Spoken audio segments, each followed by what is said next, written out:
O King Pariksit, Diti, the wife of Kashyapa, agreed to undergo the purificatory process known as Pumsavana.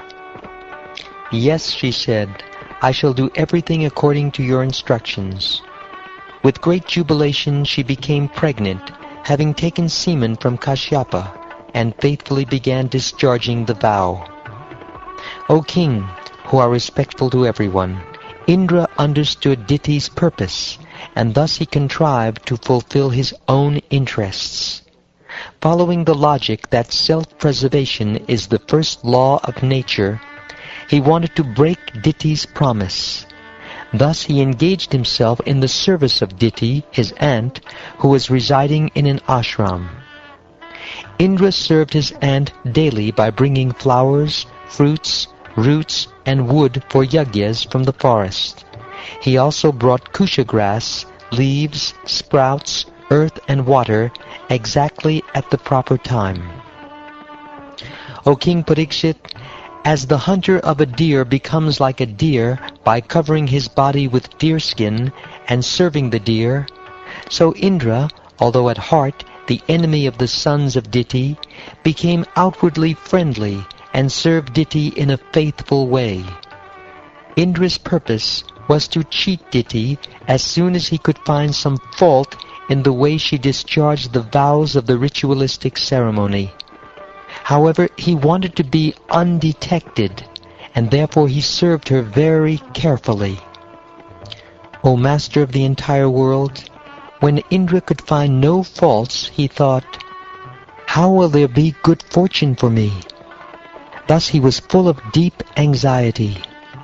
Having grown weak and thin because of strictly following the principles of the vow, Diti once unfortunately neglected to wash her mouth, hands, and feet after eating, and went to sleep during the evening twilight.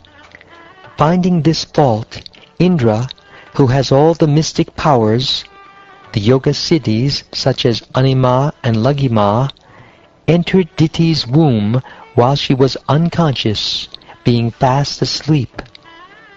After entering Diti's womb, Indra, with the help of his thunderbolt, cut into 7 pieces her embryo, which appeared like glowing gold. In 7 places, 7 different living beings began crying. Indra told them, "Do not cry," and then he cut each of them into 7 pieces again. O King, being very much aggrieved, they pleaded to Indra with folded hands, saying, "Dear Indra, we are the Maruts, your brothers. Why are you trying to kill us?" When Indra saw that actually they were his devoted followers, he said to them, "If you are all my brothers, you have nothing more to fear from me."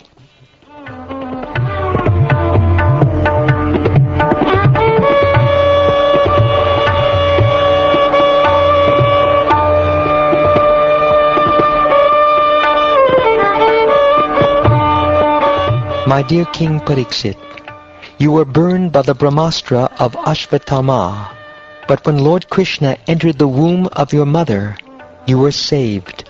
Similarly, although the one embryo was cut into 49 pieces by the thunderbolt of Indra, they were all saved by the mercy of the Supreme Personality of Godhead.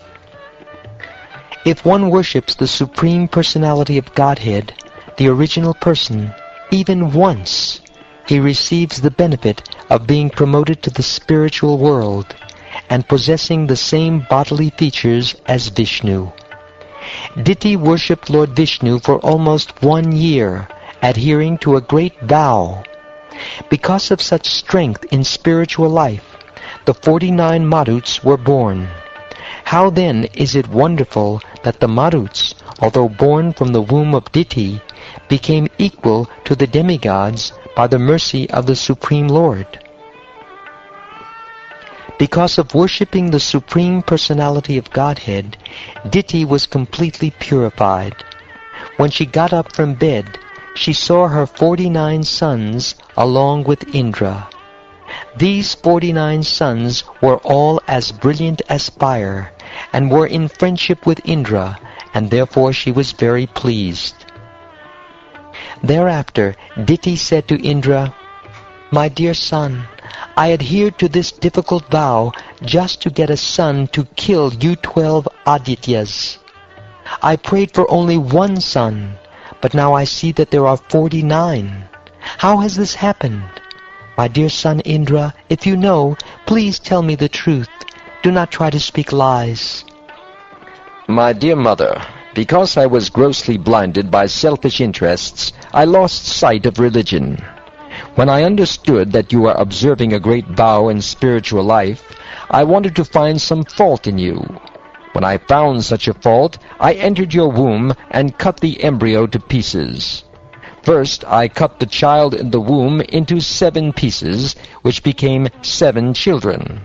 Then I cut each of the children into 7 pieces again. By the grace of the Supreme Lord, however, none of them died. My dear mother, when I saw that all 49 sons were alive, I was certainly struck with wonder. I decided that this was a secondary result of your having regularly executed devotional service in worship of Lord Vishnu. Although those who are interested only in worshipping the Supreme Personality of Godhead do not desire anything material from the Lord, and do not even want liberation, Lord Krishna fulfills all their desires. The ultimate goal of all ambitions is to become a servant of the Supreme Personality of Godhead. If an intelligent man serves the most dear Lord, who gives himself to his devotees, how can he desire material happiness, which is available even in hell? O my mother, O best of all women, I am a fool. Kindly excuse me for whatever offenses I have committed. Your 49 sons have been born unhurt because of your devotional service. As an enemy, I cut them to pieces, but because of your great devotional service, they did not die.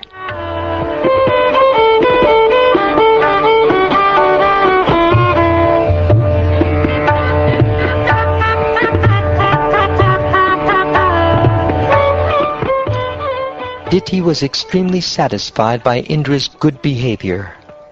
Then Indra offered his respects to his aunt with profuse obeisances, and with her permission he went away to the heavenly planets with his brothers the Maruts. My dear King Parikshit, I have replied as far as possible to the questions you have asked me, especially in regard to this pure, auspicious narration about the Maruts. Now you may inquire further, and I shall explain more.